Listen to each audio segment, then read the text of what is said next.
经转了法轮，教导我们如何了生活时，领悟得了殊真如身。Will the Sangha with great virtue offer compassion for the sake of this assembly and all living beings, raise up the wonderful Dharma will to teach us how to live suffering and attain bliss and unpretended and quickly realize non-birth. Namo tassa bhagavato arahato samma sambuddhassa. Namo tassa bhagavato arahato samma sambuddhassa. Homage to the blessed, noble, and perfectly enlightened one. Homage to the blessed, noble, and perfectly enlightened one. Namo saranto suchedoye alahudi samya samputoshi. Namo saranto suchedoye alahadi samya sambuddhase. 无上甚深微妙法，百千万劫难遭遇。我今见闻得受持，愿解如来真实义。Supreme and wondrous Dharma, subtle and profound, rarely is encountered even in billions of eons. But now we see and hear it and accept it reverently. May we truly understand the Buddha's actual meaning. 师父上人，各位师兄，大家阿弥陀佛。Venerable Master, Dharma friends, welcome to our Sutra lecture today. It's Sunday, October 19th, here in the Gold Coast of Queensland. It is No King's Day in America, the 18th, and we are gathered here to listen to the travels of Sudana as he encounters, as he says goodbye to teacher number 6 and goes out to meet teacher number 7 on his pilgrimage. So that's what we're about.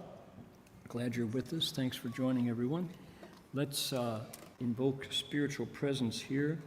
Invite the Buddhas and Bodhisattvas to draw near.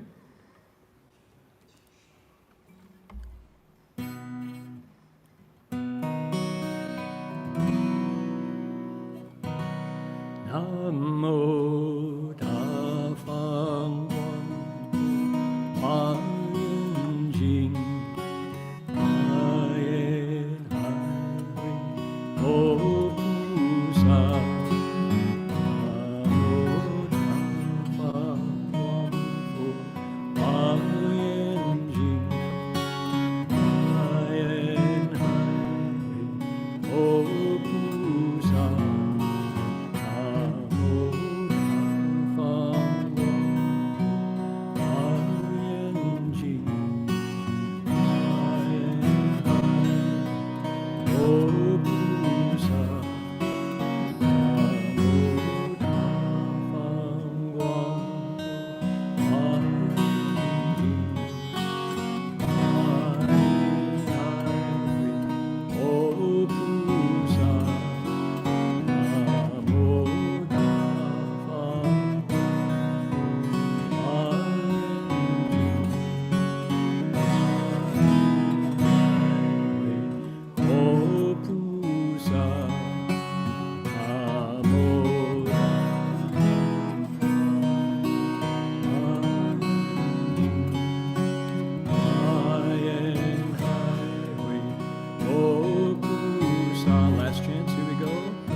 And we would like to acknowledge respectfully the Kombumerri people, the Ugambi language region, as traditional custodians and storytellers of the land where the monastery is located. We pay our respects to their elders, past, present, and emerging, and to all First Nations people whose sovereignty was never ceded. 我们恭敬地承认与甘卑于祖的孔布玛丽人，是我们寺院所在地的传统叙事者和守护人。我们向过去、现在和未来的长者们致敬，并且向所有从来没有放弃主权第一民族的原住民致敬。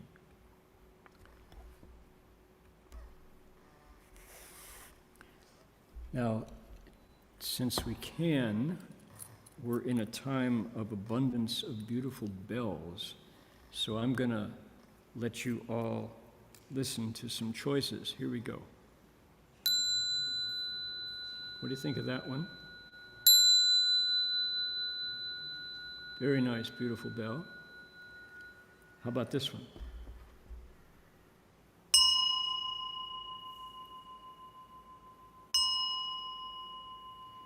And then the one that we're going to send out to the great trichillia cosm, Sanqian Daqian Shijie, is this one right here.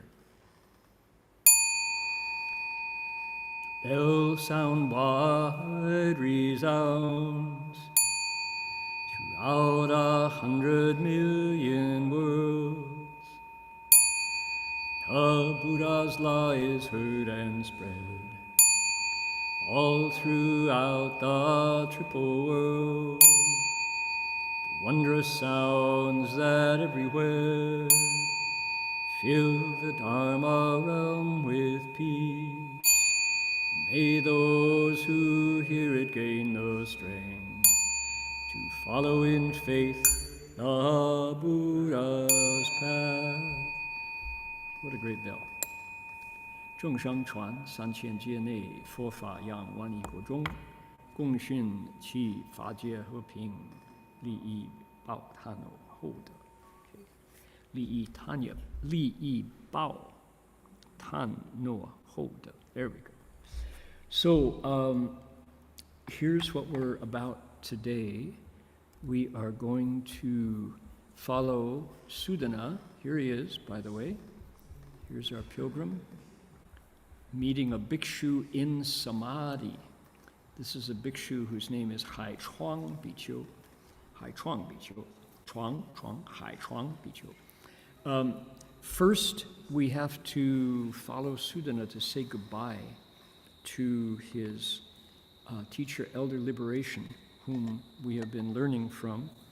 He's the layman. He's not a monk, he's a layman. But he's got this samadhi where he can make Buddhas appear inside his body. And not just kind of the Buddha like the one behind me on the altar, that too, but more importantly, the Buddhas in the process of becoming Buddhas. So Elder Liberation can display all of the acts of compassion and selflessness and sacrifice that the individual people, lifetime after lifetime, went through in the process of becoming Buddhas. And then he can also say, whenever I want to go visit Buddha so-and-so in whatever world, I can go do that on the spot, he says. So that's what he is able to do. And Sudana has now learned how to do it. He's been given the instructions. So he's done with his class. He has now got the certificate. He's graduated from the class of this teacher, Elder Liberation, and he's been given orders to leave. Class dismissed. Elder Liberation says, you got to go south because there's more. There's another teacher who's going to show you what you need to know.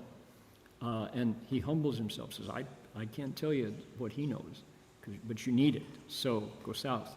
Goodbye. And the sutra says that Sudana sheds a tear to say goodbye to his teacher with whom he has not studied all that long, but he's developed a real affection for. And he doesn't want to say goodbye. He's learned some impossibly wonderful things from this teacher, but now he's got to go. So that's where we are. And interestingly, just before he leaves, Sudana, the sutra gives us a further reflection. He's he's moved, and the sutra shows us what's on his mind as he hits the road. All right? So we're going to do that. Then further, we're going to make the big transition. Let's see. One thing in between, we're going to look at the verse that we had for elder liberation. You all know that every time we go from one teacher to the next, we have the benefit of an artist and a poet. 佛国禅师, Chan Master Buddha Land, Buddha Nation. 佛国, Buddha Land, Chan Shi, Chan Master Buddha Land, who wrote an introduction and a verse, just the way our teacher, Master Xuan Hua, does, about the new teacher and what he's going to learn. They're beautiful verses, and that they've been the source of incredible delight in Buddhists for hundreds and hundreds of years, reading these kind of eulogies, verses in praise of the teacher's skill. And they're lovely on their own, they're beautiful poetry, but they also carry the essence of each visit. So we're going to look, as we preview each teacher with the new verse, and as we leave, we review what we learned. So here, this is on the screen here. My control panel is in the way here. But you're looking at Sudana from behind, seeing his new teacher, the teacher who's to come, called Ocean Banner. All right, so that's what we got. Then I've got a great story for you and a brand new song that is not yet in melody, but we're working on it. And then we're going to also receive questions. So anybody we've been repeating this instruction, this request, anybody who's got a question about cultivation or the Avatamsaka or Sudana or something suitable for a monk to address, please type it in. I'm going to go out and receive those questions, which will be put in order and translated by our hardworking, kind-hearted volunteers. So that's what's coming up today. All right. There it is. Okay, great. Let's get started. What do you say? So last week we got the goodbye. You recall? Here's what it was. 时善在童子顶礼解脱章之祖右绕观察称扬赞叹思维炼阳悲泣流泪. There it is. Then the youth Sudana bowed at the feet of elder liberation, circled him to the right, gazed up at him, praised and admired him, thought of him with affection, and shed a tear. So, emotion. The Avatamsaka Sutra's got emotion. Real human feelings in this sacred Buddhist classic. How can you not like it? I mean, it's so human. It's so so recognizable, and you can associate with it and think, yeah, I can imagine what Sudana is going through. He not only has learned Dharma, but he's got this relationship with his teacher. And that matters most. It's called in classroom, in education circles, it's called the hidden curriculum. It's not only the material that he learns, but it's also how to learn that he's getting from the teacher. He's getting an attitude towards being a better person, as well as the knowledge that he's gained. All right? Okay, now we got a paragraph here, which is what's going on in Sudana's mind as he heads down the road. We get a little a bonus insight into his reaction to the instructions and the instructor that he's just met. Okay, let's look at it. This is nice, 4 characters. So I will read it, and if people want to read after me, please feel free. Okay, here we go. 一心一念，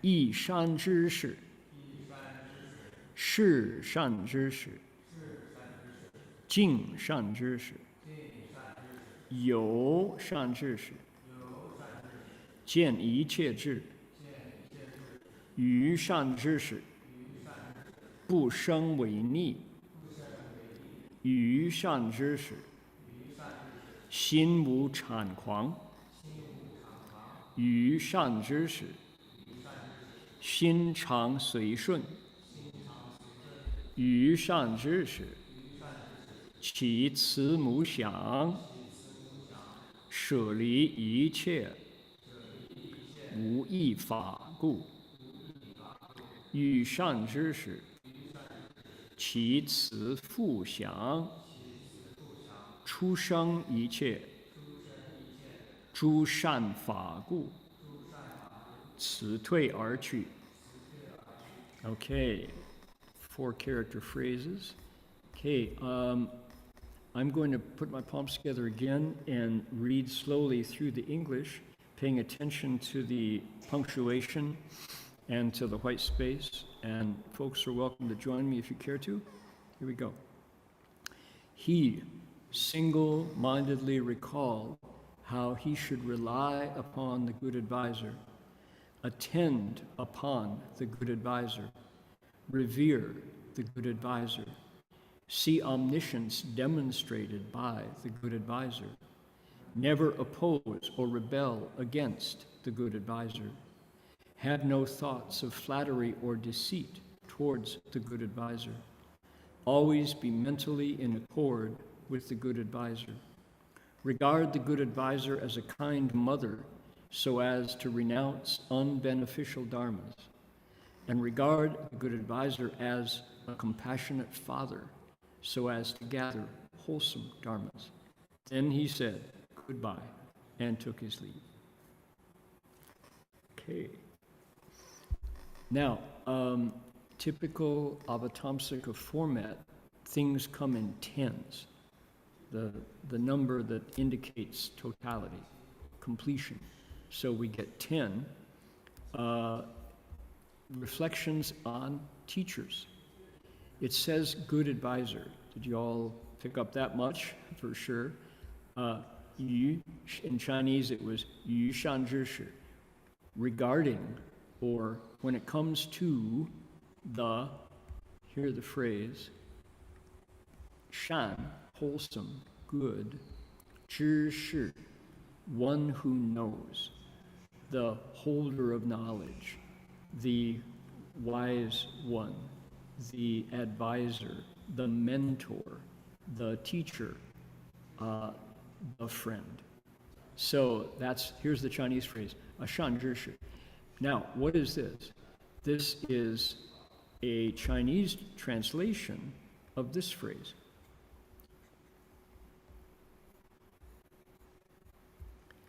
Kalyana Mitra. Every time I do that, I lose my context here. Okay, one more time, please. Let's make that about there. There we go. Slide it down. Okay.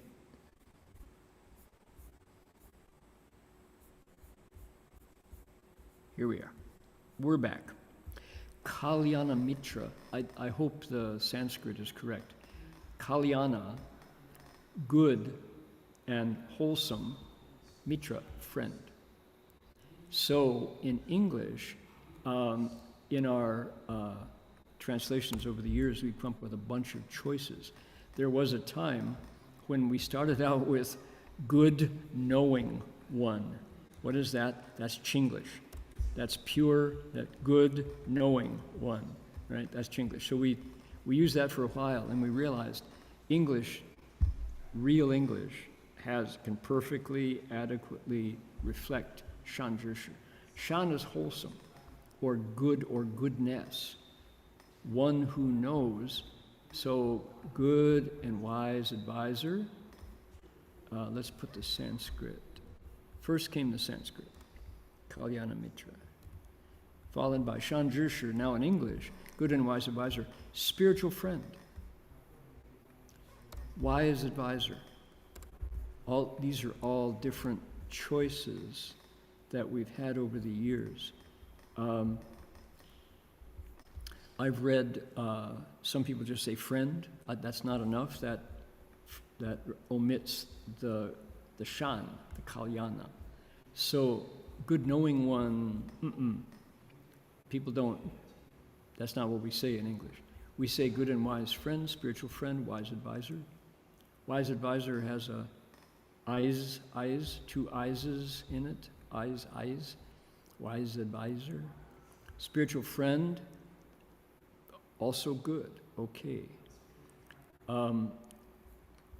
So my point in telling you, sharing this with you, is to say these notions, these principles are they're in the flow, they're in flux, they're in transition, they're evolving. What is a Kalyana Mitra? What is a Shanjirshu? We're learning what it means. Clearly, Sudana is in the presence of 53 Shanjirshu, 53 Kalyana Mitra, 53 good, wise teachers.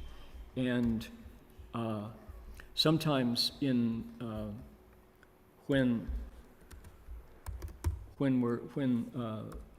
the sutra is talking about them, sometimes they simply say Shanyo, good friends.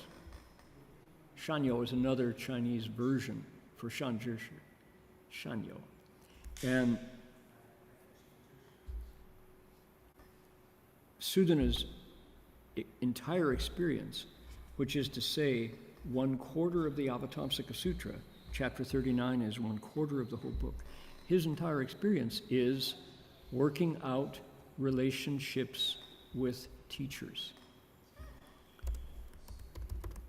The whole story, Sudana's, let's get some, there we go. You would not be wrong if you said Sudana's experience learning from 53 spiritual friends. So this is the Avatamsaka, this is the entering the Dharma realm. The whole chapter is just about that. So think about, let's make sense of that in our lives. Who have you learned from in your life? Who is your teacher? Who have you taken as a teacher? Who have I taken as my teacher? Think about learning from parents, learning from siblings, learning from relatives, then on to school. The experience of kindergarten, many of us, that was our first real social shaping outside of the family. Then elementary school, middle school, high school, college. Anybody did advanced degrees? What was that like? Who in that period of our youth, when we were still impressionable, you could say, who did we take, who did we build a relationship with? Who did we listen to and then model ourselves after? Who gave us knowledge that we still use today? Maybe if the classroom was not where we did most of our learning, it could have been a co-worker, it could have been a boss, it could have been a master whom we apprenticed to. So think about, what is this experience of learning? There's information that passes, but this hidden curriculum, the attitude towards learning that a wise teacher gives us, the approach to knowledge, the love of learning. Confucius was the thing that Master Hua told us about Confucius was hao xue, this love of learning. 活到老，学到老, right? The lifelong learning. That's certainly what our teacher, Master Xuanhua, demonstrated for us. He modeled that. Everything that when I was watching my teacher, every situation was an opportunity to learn. Given face-to-face with, there was not the emphasis on learning computer coding when up to 95, when Master Hua entered Nirvana.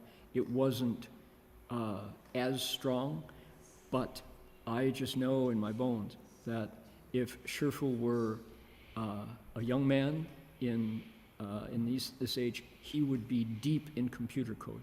He would have his hands full of, he would be hands-on with digital tools because he had that curiosity about everything in the world around him, especially people.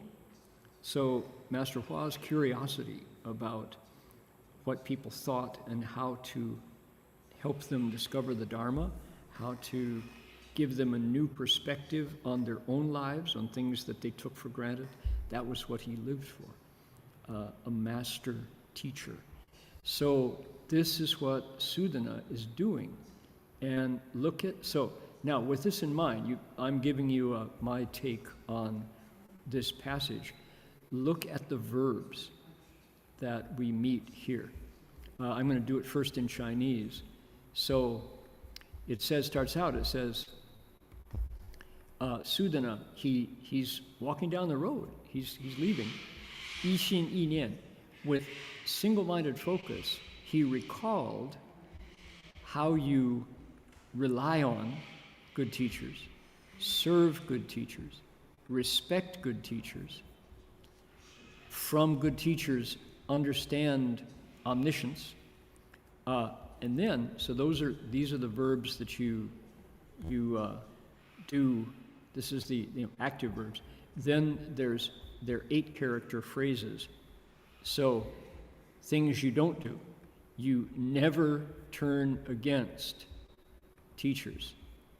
You never deceive teachers. You always accord with teachers. You think of them as a 慈母, kind mother, and 舍利一切. And because of that, you avoid anything unbeneficial. You think of your teacher as a 慈父, as a kind father. So kind mother and a kind father. And the kind father, it's not that you avoid anything that would make him unhappy or make your mother unhappy. You do all the good things that would make your father proud of you, right? So this is how the Avatamsaka says a student, somebody who's cultivating the Dharma, can create a relationship with a teacher. How about that? I mean, who would think the Avatamsaka Sutra, this pinnacle of Buddhist philosophy, is sketching out a way to create a relationship with the teacher so that you can learn not only the information of the new technique of Dharma cultivation, but also an approach to learning knowledge. This is Buddhist pedagogy. Do we all know that word? That's an important word for both Master Hua and for the Avatamsaka Sutra. Pedagogy, right? It's methods of learning, teaching, and the approach to that human experience. So it's the pedagogy is the way that it's from the teacher's point of view, essentially. It's how to maximize this transfer of knowledge. Experience in transferring knowledge. So from teacher to student, from peer to peer, from classmate to classmate, Classmates have pedagogy? Not so much. But schools do.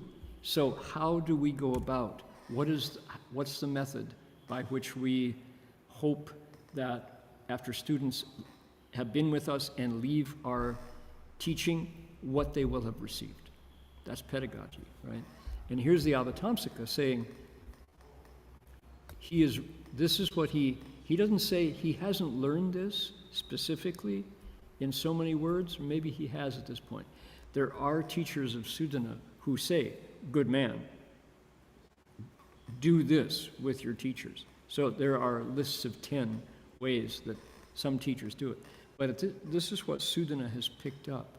You remember when he started out, it was Manjushri who said, I want you to make the Bodhi resolve, and then here's what you're going to do on the road, young man. You're going to Gongjing, you're going to Li Jing, Gongjing, Jiejin, Gongyang, good wise advisors. You're going to get close to good teachers, you're going to bow to them and respect them, you're going to make offerings to them, and was that it? So you're going to respect them, that also includes bowing, get close to them, make offerings to them. Though that's his advice.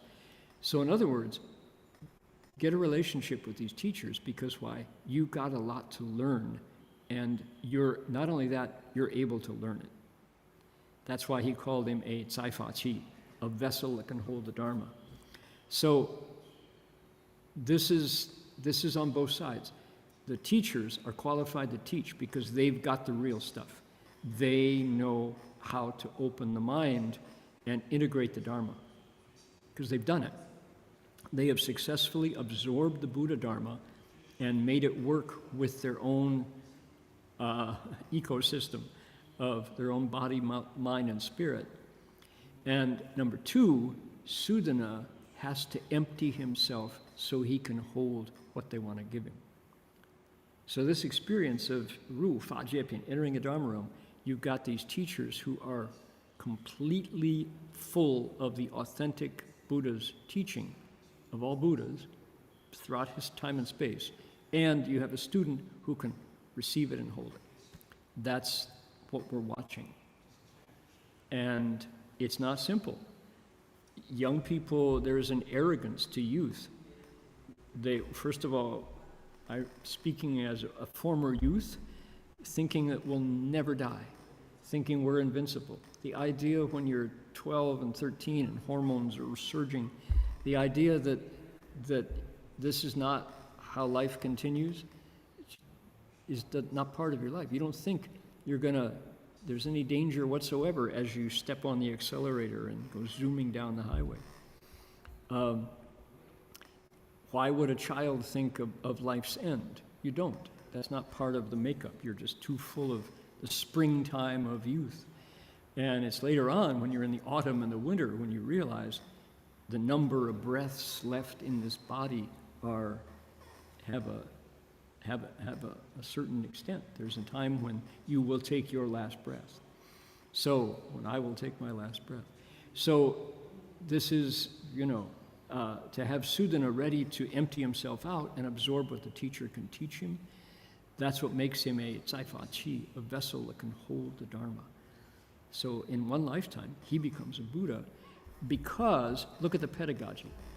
He has to rely upon the teacher, attend upon, serve the teacher, revere him, recognize what he's getting, see omniscience demonstrated by the teacher, and recognize what it is. Yeah, this is real wisdom that I'm hearing and learning about. Never oppose or rebel. The teacher has to go against your grain because the self wants everything to be smooth and comfortable, to keep the self alive. The advisor, the teacher's job is to rub your fur the wrong way so that the self lets go. Have no thoughts of flattering or deceit. Oh yeah. Always be mentally in accord with the teacher.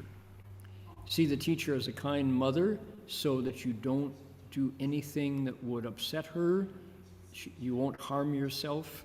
And Confucius said, we got our bodies from our parents. Why would we harm even a single hair of them? They were on our body. This is the goodness of having parents who gave you your bodies. And of course, that argument was used by the Confucians against the Buddhists to say, don't leave home because you have to shave your head. So this is deep learning here going on.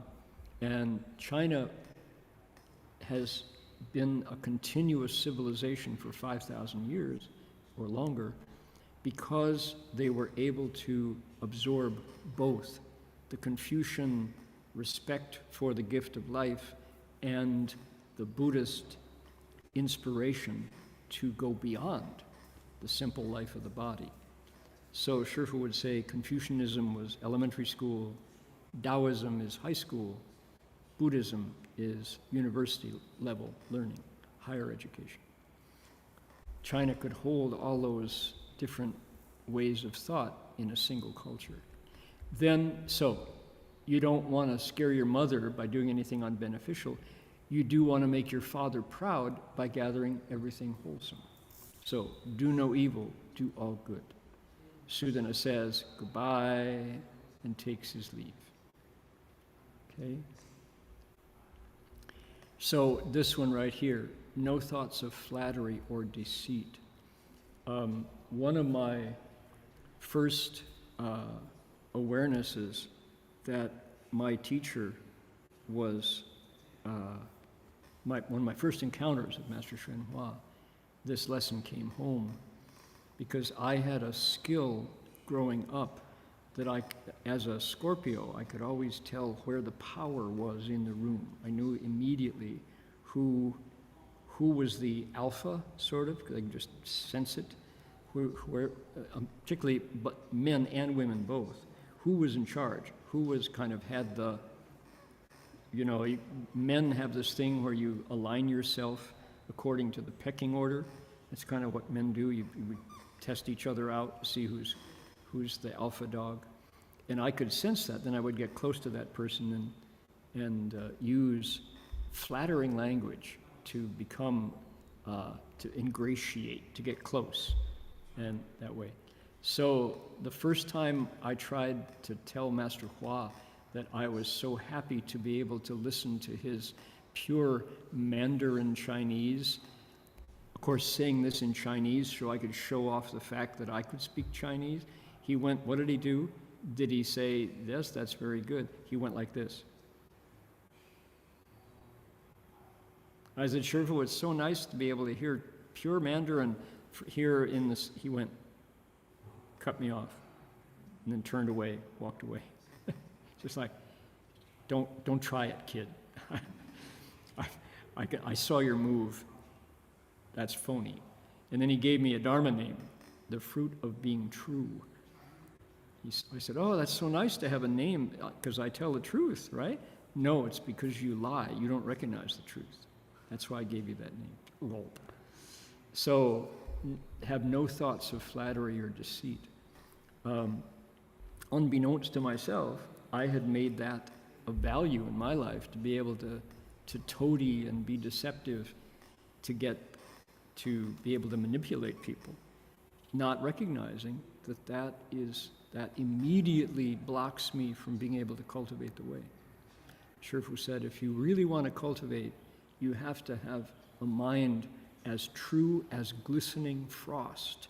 It's got to be pure. The slightest thought of falseness obstructs you from recognizing the Tao in your mind. You leave the Tao behind with every thought of falseness. You have to be truer than true. This was absolutely not part of my psychic makeup. I was invested in being false.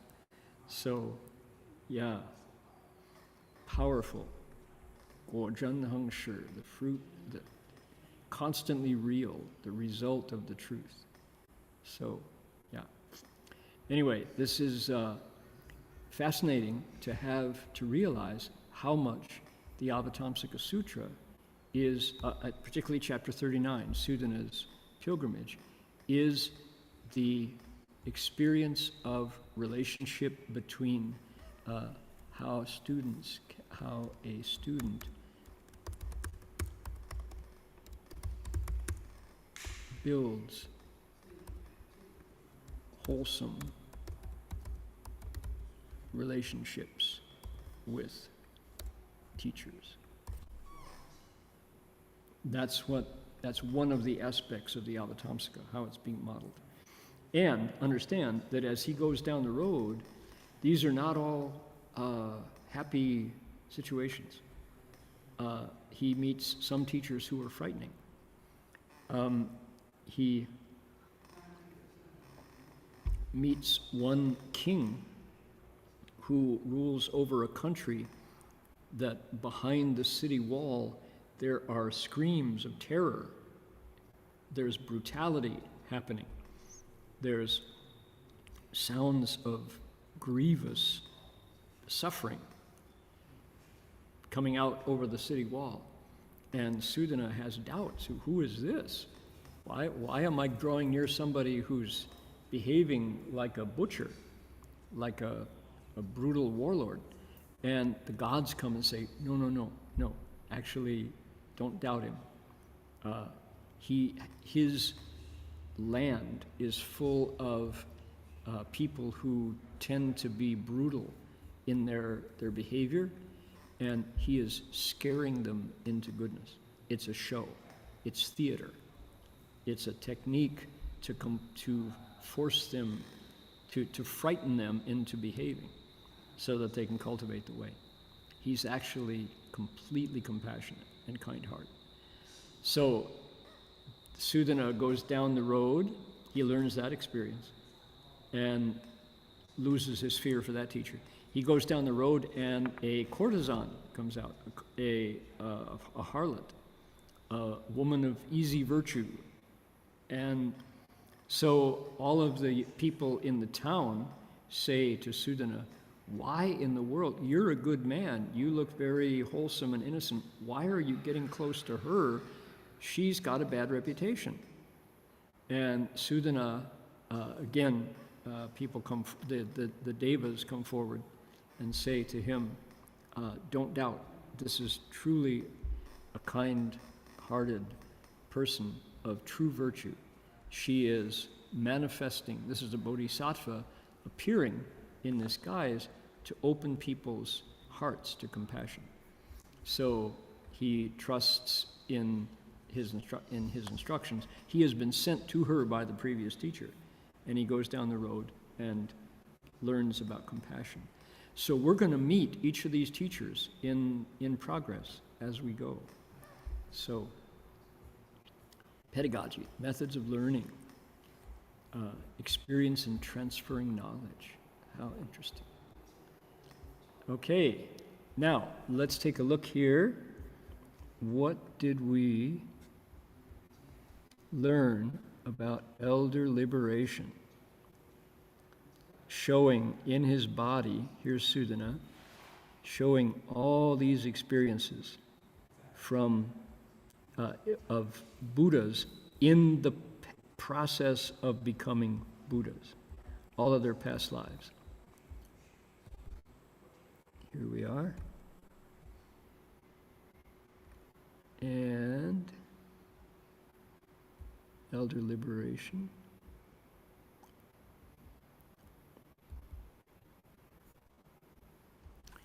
He says, 12年中到竹林，竹林深处访知音。有时要见十方佛，无事闲观一片心。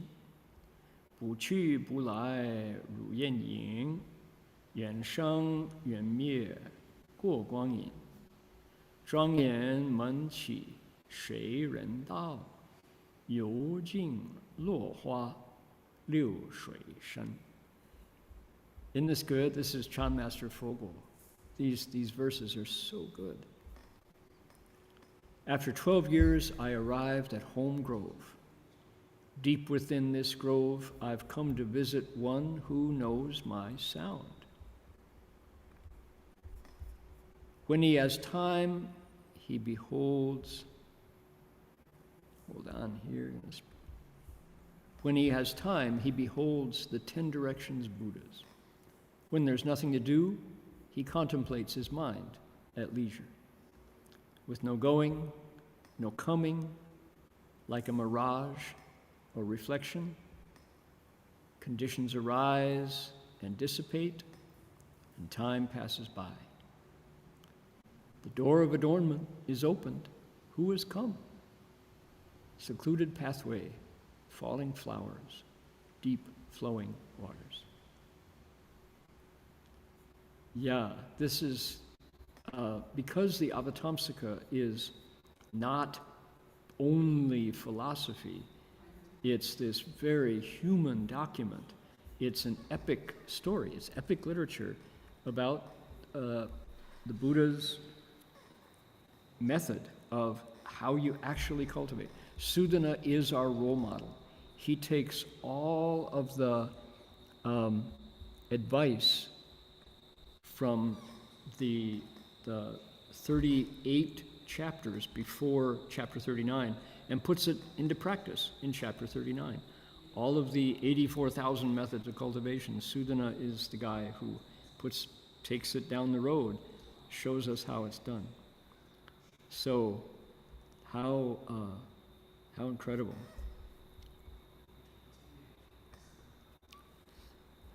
Who are our good advisors? Look at this one. Beautiful illustrations. This was Lord Mega, who came down from his platform and bowed to Sudana. Remember that one? And there's Sudana learning from him. I like this one here. This is, right here, this is Confucius. This is old Xiang. Xiang is a Guqin teacher. And he teaches Confucius how to play a tune. And it's probably something like Youlan, dark orchid, orchid in the darkness, or secluded orchid, something like that. And Guqin back then had 5 strings, not 7, like they have now. The instrument changed, but it was still a Guqin, and Confucius played it. So what did Confucius do? After he got the instruction on how to play this tune, he played it, and he played it, and he played it, and he just played it and played it. And old Xiang, the teacher, said, okay, you got that one down, I'm going to teach you another tune. You got it. You're good at that one. Confucius said, what? Why? I'm not done playing all the music in this one. There's so much music left. I haven't played it all out. Each tune, each note connects with the universe. He said, why be greedy for more tunes? He said, I'm playing a universe of music in this single tune. So he turned the tables on Xiang, and he taught something about greed for more, right? So that's one of the famous stories. I had a rare opportunity to learn from Master Mingyang. Here is Mingyang Daheshang. This is Dragonflower Monastery in Shanghai. And in the background are 600 monks and nuns who are waiting to get the precepts. This is 1989 in Shanghai, Longhua. And the monk, as people know, when you transmit the precepts, there's San Shi and Qi Zheng, 3 masters and 7 certifiers. And of course, Master Mingyang, look at his 108 patched robe. Every patch is a Buddha. He's got this incredible kashaya with 108 Buddhas on it. So he is the Dojie Heshang. He's the Upajjhaya, the monk who transmits the precepts. And there are 2 other masters. One is the Karmadana, who is the preceptor. He is the confessor monk. He certifies that everything, that you are qualified, you're individual. Then there's the teaching acharya, whose job it is to instruct the preceptees on their bowls and their robes and things. So the Karmadana monk was elderly and had asthma, and he wasn't able to say Chang, as you have to say, I certify this person is qualified.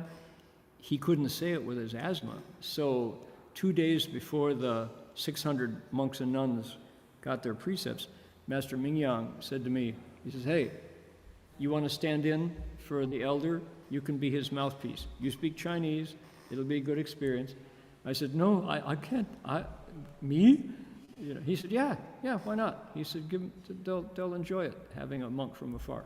You know, you're 20 years and more in robes, you can do it. Just all you have to do is say Chang, you're fine. You know, so I'm like, you know. Sure enough, I stood in on behalf of the elder, who was the one who was the qualified to be the Jiemo Heshang, and I hit the wooden, hit the you know, you take the jingmu, the gavel, hit the gavel and say Cha, and I had some parts to read, and in a dream, truly in a dream, growing up playing baseball in Toledo, Ohio, and sitting at Longhua Si with 600 monks. To this day, when I go to China, monks come up to me and with bow and say, thank you so much for giving us the precepts that day at Longhua Si. I'm like, oh, you were one? Oh, okay. So, Kalyana Mitra, good and wise advisors of all kinds. Here is, there's Master, here's Heng Lai. We're in the Great Hall at Guangji Si. Yeah, have to be careful with these now. So here is a true good and wise advisor.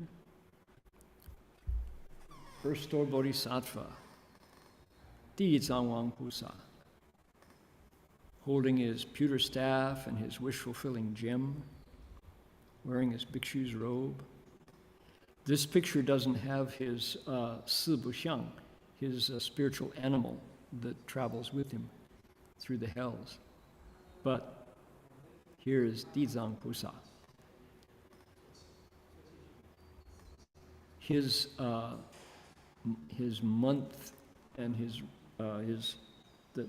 the season when we celebrate Dizang Pusa has just passed now. So good and wise advisors come of all kinds. This is called the 5 secret bodhisattvas, they say. This is a famous painting.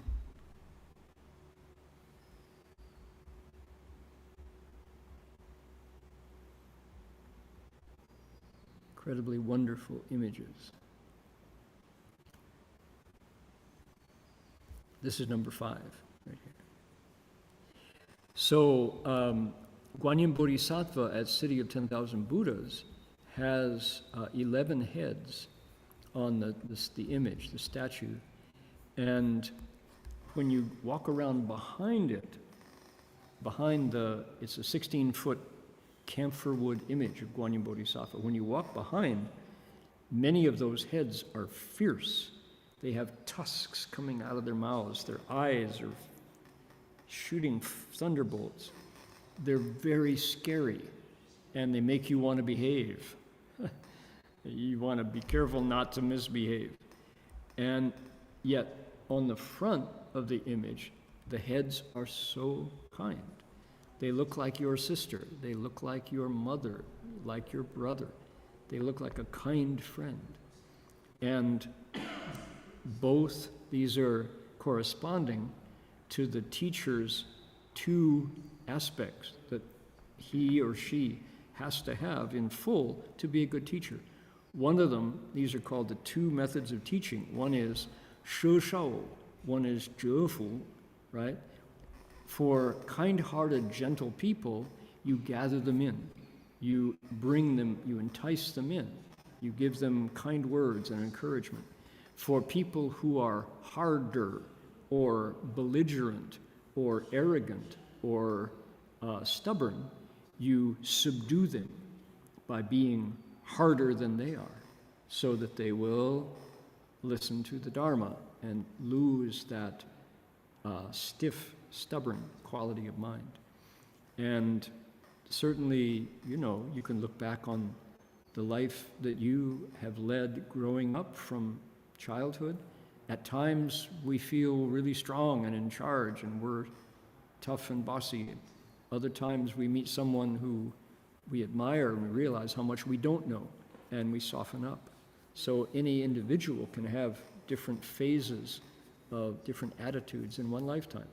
So Guanyin Bodhisattva, being a Kalyana Mitra, a good and wise advisor, is there to accord with whatever we need, whatever style of teaching we can absorb. All right. Moving on, what's next?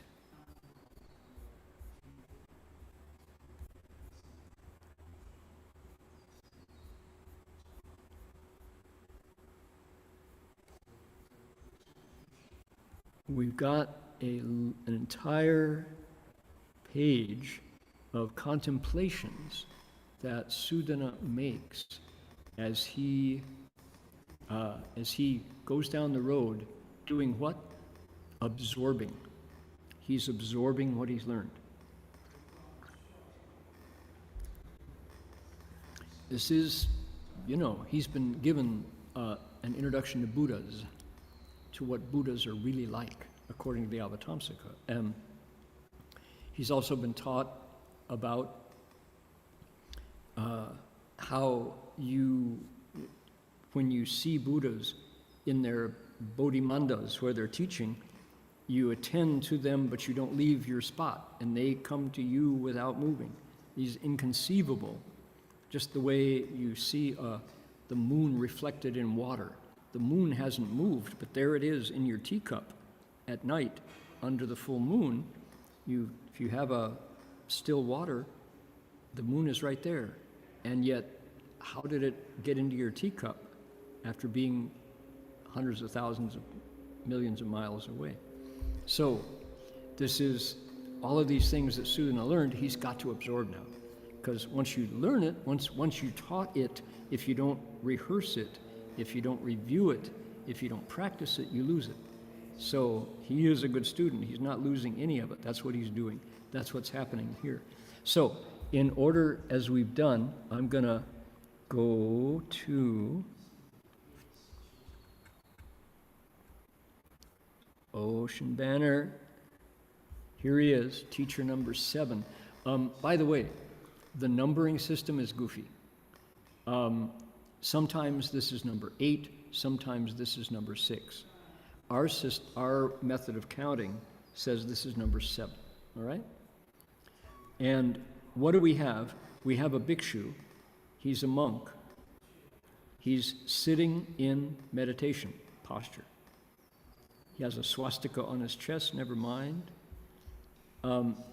From different parts of his body, he is issuing beings of the 10 Dharma realms.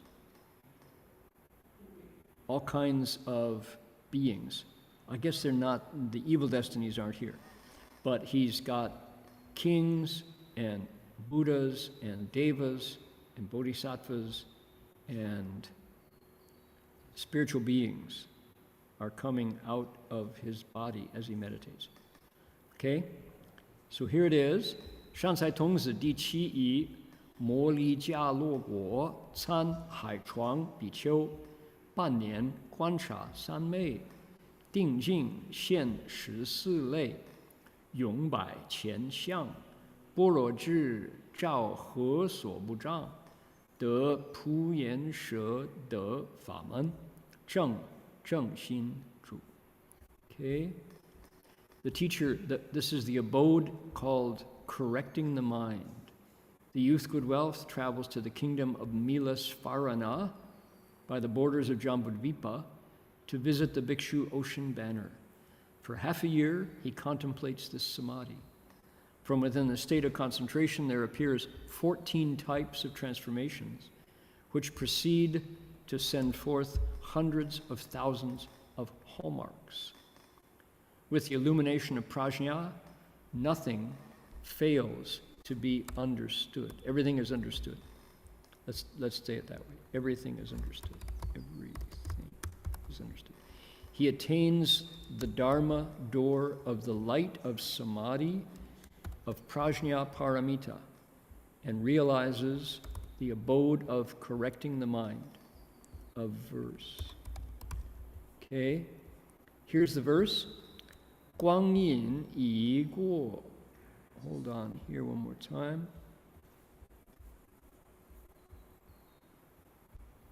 There we go. Okay. 光阴已过半神间，众日明染净若山。神上出生14类，好中涌现百千般。一心观察，无休息。6月思维不等闲，魔力加添好春色。应然 something 于锦 something. What? Can you read that line for me?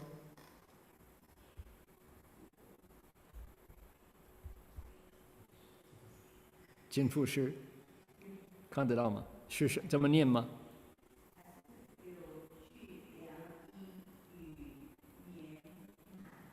语言满 Okay, 满 like 也满 Okay, good, thank you. Half a year has already elapsed. Wrapped in deep concentration, wrapped, here it is, not wrapped, W-R-A, wrapped in deep concentration, he is still like a mountain. From his body comes forth 14 transformations. From his hair mark, 10,000 hallmarks emerge. With single-minded focus, he contemplates without rest. For 6 months, he observes, with no time for leisure. Spring weather at Milasvarana is fine indeed. Orioles in the willows and swallows under the roof beam engage in endless chatter. Okay. Kookaburras in the gum trees and kurawongs in the pines engage in endless chatter. Okay, so that's our Buddha country, Fogo Chanshi's verse for advisor number 7.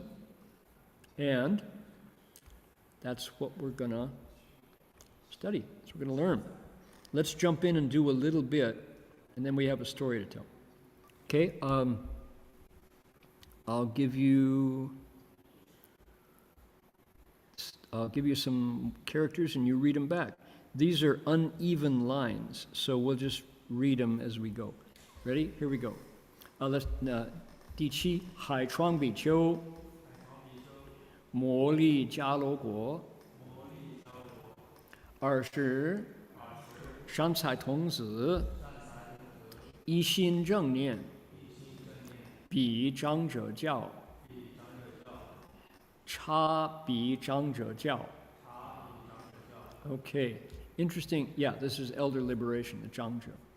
Okay, let's read. Let's see, how are we going to go with it? I'll do these in one piece. Here we go. 意念比不思议，菩萨解脱门；思维比不思议，菩萨智光明；深入比不思议，法界门；去向比不思议，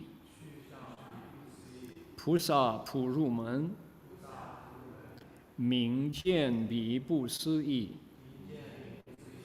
如来审辩；解了比不思议，普入佛刹。Okay, let's go right to there for now. That's about halfway.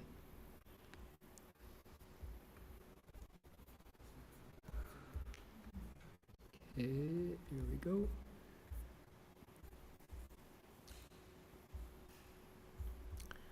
Okay, let's read the title first. Here we go.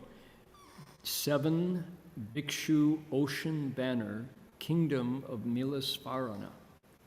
At that time, youth Sudana single-mindedly and properly recalled the teachings of the elder, and he contemplated his instructions. He recalled his inconceivable bodhisattva's gate of liberation.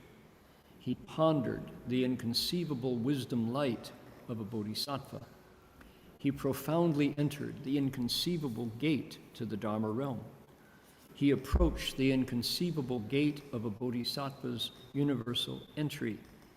He saw clearly those inconceivable spiritual transformations of thus come ones.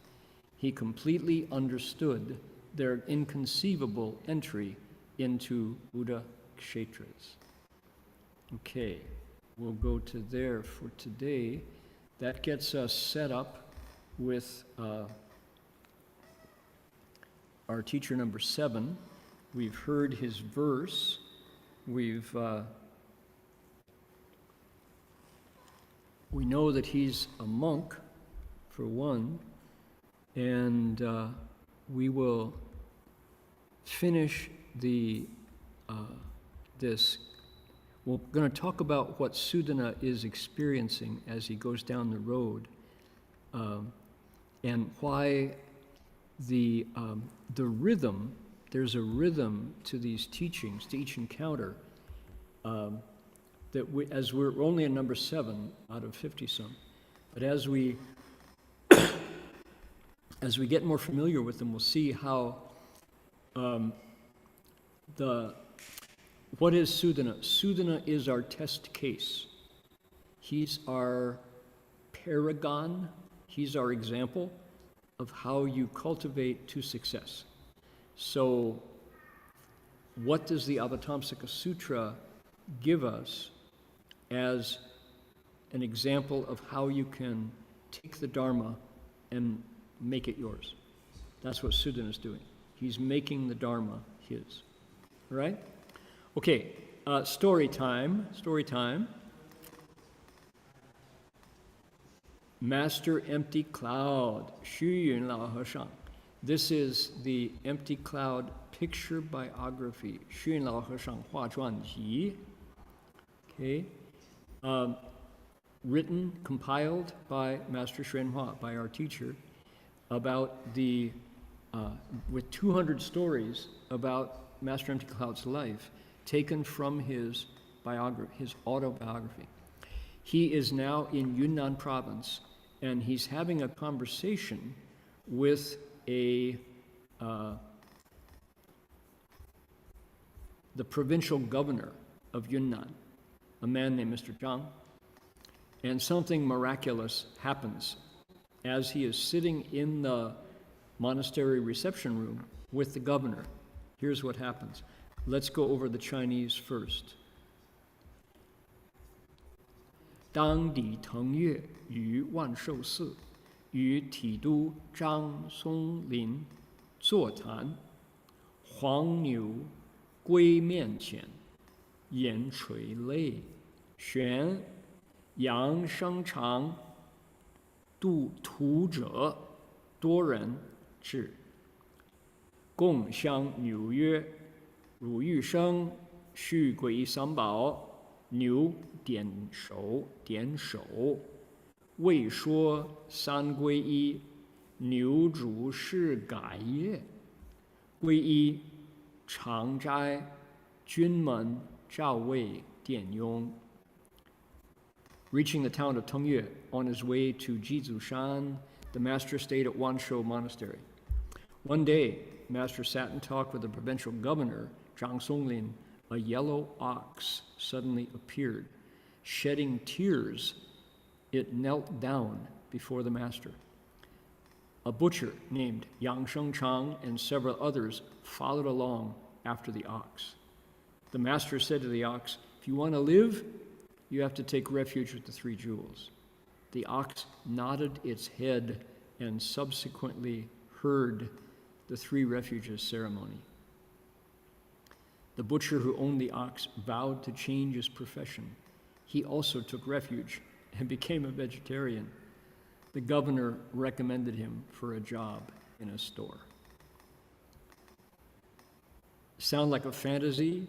Absolutely true. This is factual reporting. Here in the Master Hua hired an artist to capture the story in line. And here's the butcher, looking like a tough guy. Here's the ox. Here are two monks. Here's the governor. They're in a reception room in the monastery. And the ox is kneeling down, crying, nodding his head, behaving very human-like. Shifu wrote a verse. 以羊易牛宣王心，恩基禽兽正师人。孟轲闻此千里志，黄牛归一万古心. Substituting an ox for a sheep, Emperor Shen showed his kindness. Showing empathy for even birds and beasts, he governed with humaneness. If Mencius had heard about this event, he would have traveled 1,000 miles. A yellow ox took refuge. How rare, even in 10,000 years. Okay, so there's a story, right? That's pretty astonishing. Now, luckily we have Master Empty Cloud's own autobiography, so we can fill in a few of the details, just a few. For example,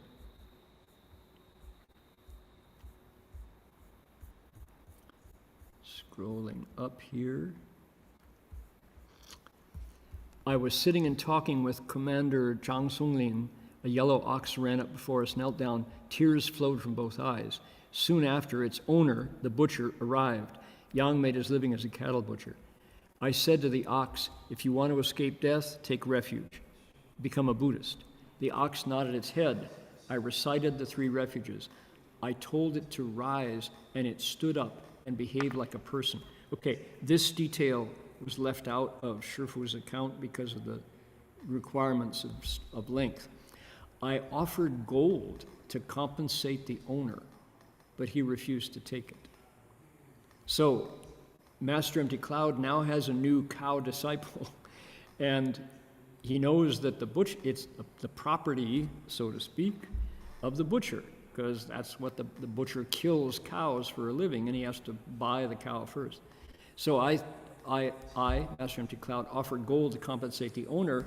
He said, nope, I won't do it. Deeply moved by this extraordinary event, he vowed to change his trade, asked to take refuge as well, and become a vegetarian. Now, the governor is sitting beside, watching this transformation, the miracle of the cow being able to understand, the miracle of the man being so moved that he's going to give up his livelihood because he's been moved by the virtue of the teacher and what he's seeing in the cow.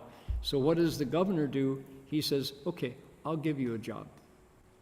I'm impressed with your sincerity and your kindness, so you don't have to starve to be a Buddhist and a vegetarian. So those are the details, right?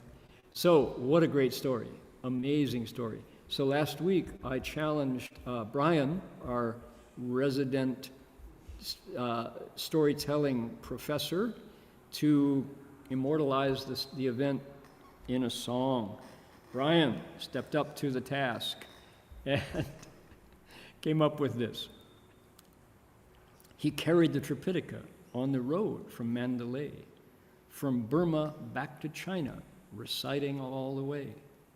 Then Master Empty Cloud stopped to rest at Wanshou Si, where early one morning he saw a miracle occur. In the Buddha hall, he heard the cry. A cow begged for its life. The runaway sought refuge from the cruel butcher's knife. The cow begged for compassion that he might just survive. Tears fell from his frightened eyes as his owner, the butcher, arrived. Master Empty Cloud said, Violent death is harsh and cruel. If you wish to escape your fate, take refuge with 3 jewels. The grateful cow nodded his head, knelt down, and then he bowed and accepted 3 refuges from Master Empty Cloud. The master said he'd buy the cow from the startled butcher who was so moved by what he saw that he took refuge too. The butcher dropped his cleaver. On the spot, he began to cultivate non-harming, a new vegetarian. Got it to rhyme. Suffering endangers lives of creatures great and small, but like a raft in a storm, 3 jewels save us all. How about that? Works, huh? So, all right. Now, provisional. This is called the folk process. So I didn't steal this melody. I borrowed this melody, and this should not be the final melody. But there's a wonderful song known to many, many, many Australians called "I Am Australian" by the Seekers, written by the is his name Gavin, the 12-string guitarist from the Seekers. So we can't appropriate the melody. It's copyrighted. But I just wanted to let people hear how it could be set into a melody. We'll get a new one later. It goes like this.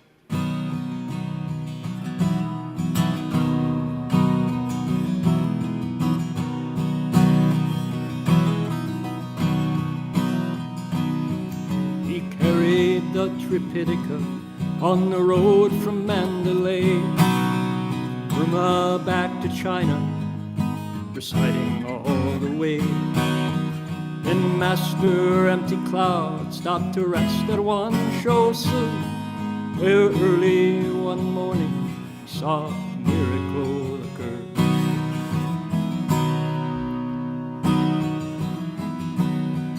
In the Buddha hall he heard the cry, the cow begged for his life. Unaway sought refuge from the cruel butcher's knife. Cow begged for compassion, that he might just survive, and tears fell from his frightened eyes as his owner, the butcher, arrived. Now, this is where we would go, "We are one," but I haven't got the chorus yet. "We are many." So I want you to know I've appropriated the melody.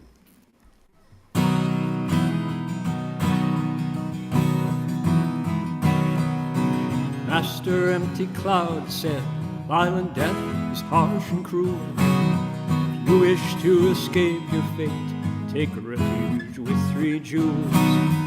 Grateful cow nodded his head, knelt down, and then he bowed and accepted 3 refuges from Master Empty Cloud. Master said he'd buy the cow from the startled butcher who was so moved by what he saw, he took refuge too. The butcher dropped the cleaver. On the spot he began to cultivate non-harming, a new vegetarian.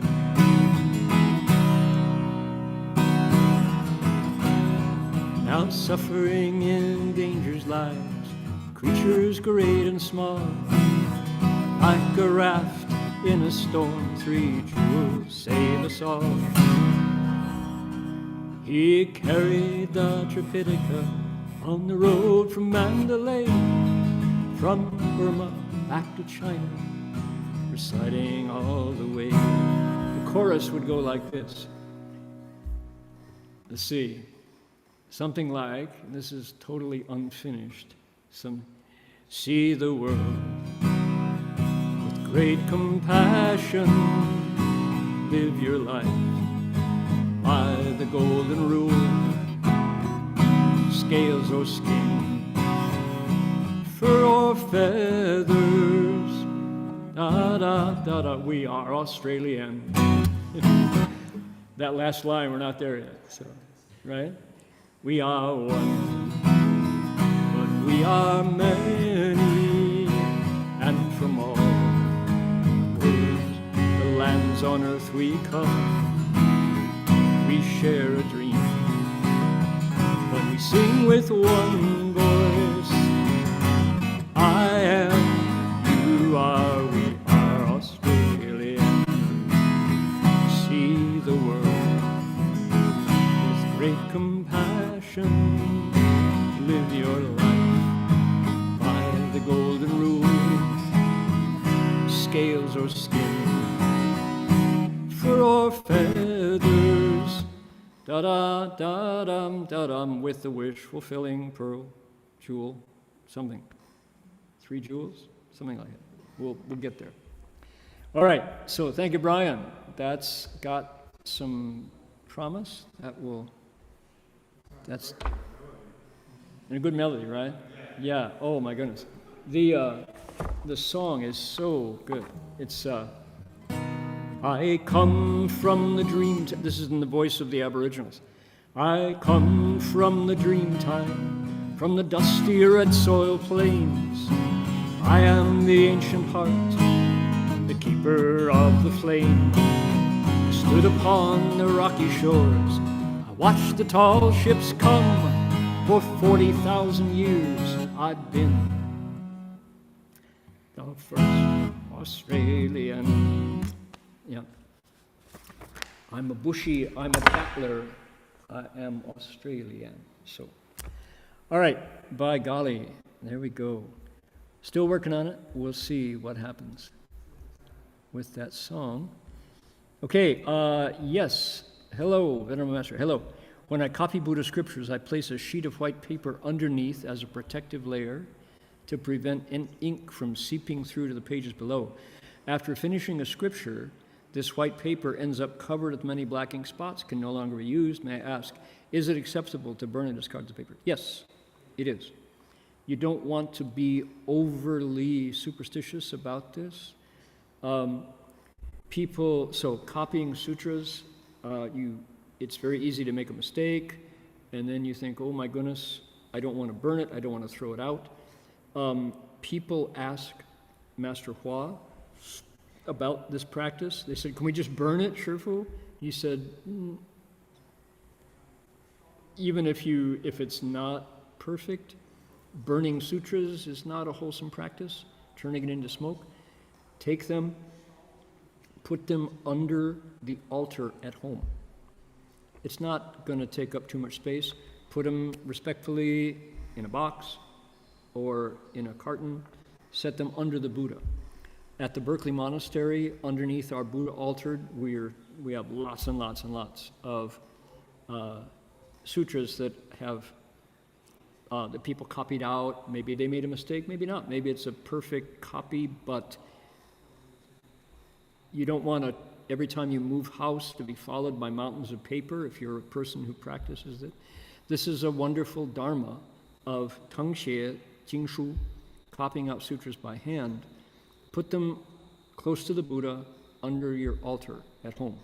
That can be where they live out their lives, all right?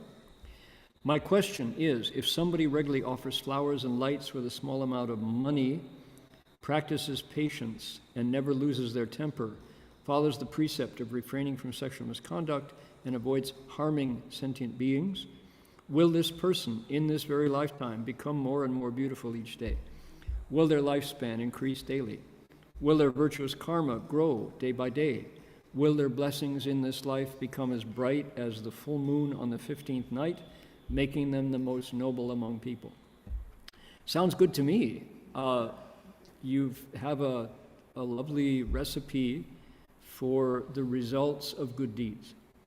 Now, if you're asking me to speak sort of as a lawyer, will this behavior result in these good deeds? One to one. You're asking me as a karmic engineer, will these actions result in these, bring about these results? Certainly it is possible. That is not impossible, that all those good things could happen and more if you do these things, if you create blessings by making offerings, if you follow the precepts, guaranteed when it comes time to cultivate, no matter what practice you use, meditation, bowing, recitation, memorization, good deeds, whatever Dharma method you practice, you will come closer to samadhi, to singleness, while you practice Dharma practices. That in turn will lead to wisdom. All of these outcomes that you're suggesting are very mundane, they're worldly. This is ru shi benefits. What about the chu shi benefits? How about becoming a Buddha? That's also possible. So you're giving us a prescription for cultivation. You need both wisdom and blessings to become a Buddha. This one who does that is called Liang Zu Zun, right? Fu Ye Zu Man Zu, Hui Ye Zu Man, right? So, yes. Now, will it happen in this life? Can't tell you. Why not? Because what if you got a lot of negative karma as well from the past? The two of them will work itself out. If you want it to happen quickly, that's just greed. You know the story of this foolish farmer of Sung who pulled up the plants out of the ground to make them grow faster, right? You wound up killing them. If he just let them grow, he would have had a harvest. So don't worry about the clock. Don't worry about when it happens. It will happen if you are sincere. Okay, I'd like to ask, if a child earns money through righteous means like labor or investment, will that harm or diminish the parents' blessings, merit? 像孩子去赚钱，挣到赚钱，比如劳动、投资，会损害父母的福报吗？ I've never heard of such a thing. I would think not. I'm just, because I don't have any experience with that kind of benefit or harm. Although a child comes to its parents from them and lives with them and learns how to be a human from those parents, at the same time, every individual brings their own quantity of blessings and potential for blessings in this life. So we are living under the same roof, but we are all following our own individual karma. Master Empty Cloud was born into a family, and his mother died, afraid that she had given birth to a monster. And yet he turned out to be the most incredibly influential Buddhist monk of centuries. So, I never heard of such a thing, and I can't imagine why. If you have a reason why that's harmful, maybe it has more to do with Chinese culture than it has to do with Dharma. Okay, one more. When walking, standing, lying down, daily activities, I find it hard to maintain the same mindfulness of Buddha recitation as when sitting. Yes? Does this mean I'm at a disadvantage, since at the time of illness or approaching death, when the body cannot sit upright, you have to recite when lying down? How do I overcome this difficulty? Is the seated posture still the most beneficial at the end of life? If so, how can you have the strength to sit upright when the body is weak and in pain? Why is it easier to maintain mindfulness when you're sitting? The answer is your eyes, ears, nose, tongue, body, and mind, when we're sitting still, are not going out. The energy is not going out your eyes to connect with sights, out your ears to connect with sounds, out your nose, tongue, body, most importantly, your mind, to connect with thoughts, right? It's knit together. When we're sitting, the sense input is reduced. That's why it's easy to keep that thought in mind. Not only do you have this difficulty, everybody has this difficulty. As soon as we stand up, as soon as we move around, in order to make our way through the world, we have to notice, we have to start reading input from the senses, and our mindfulness scatters. That's why there are so few Buddhas in the world. Why there aren't more Buddhas in the world, because this is difficult. It's difficult to 保持正念, to keep right mindfulness going. Right? And that's why when you have real Gong Fu, you can 不被境界转, 而能转境界. When you've got real Gong Fu, you turn states instead of being turned by them. It's hard to have genuine samadhi. And yet, what's more worth doing? What is more valuable?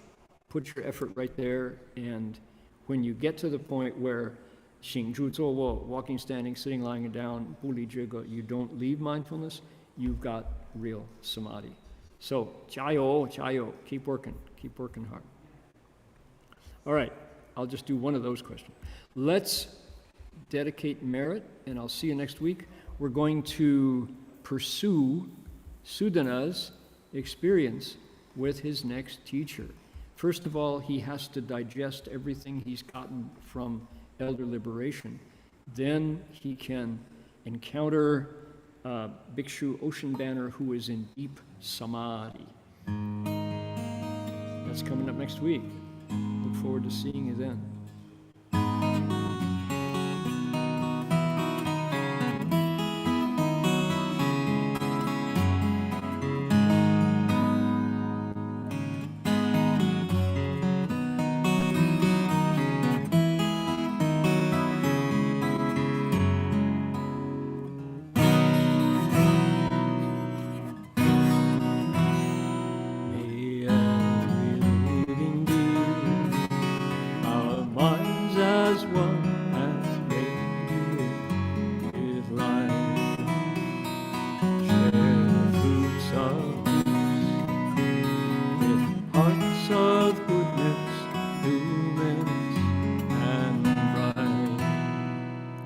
If people hear and see how hands and hearts can find giving unity, may our minds awake to great compassion's good and to joy.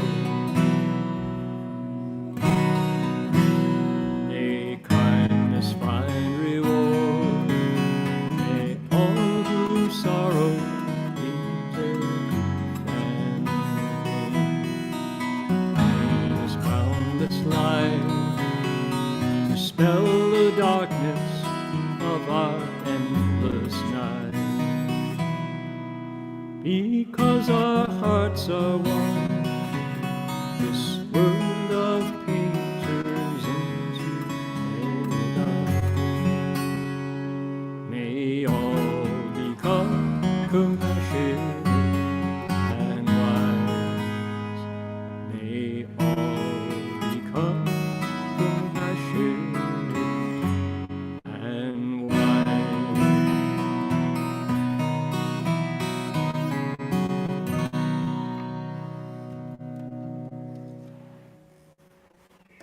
And before we end, we will bow to Master Hua and Guanyin Puza. Welcome to join me. Here we go.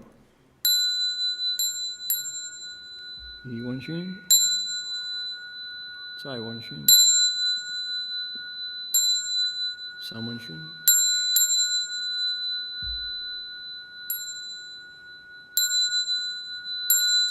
Bow in respect to the Venerable Master.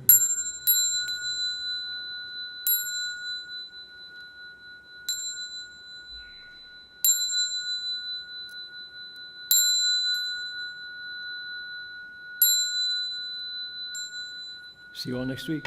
Amin Tofu. Bye now.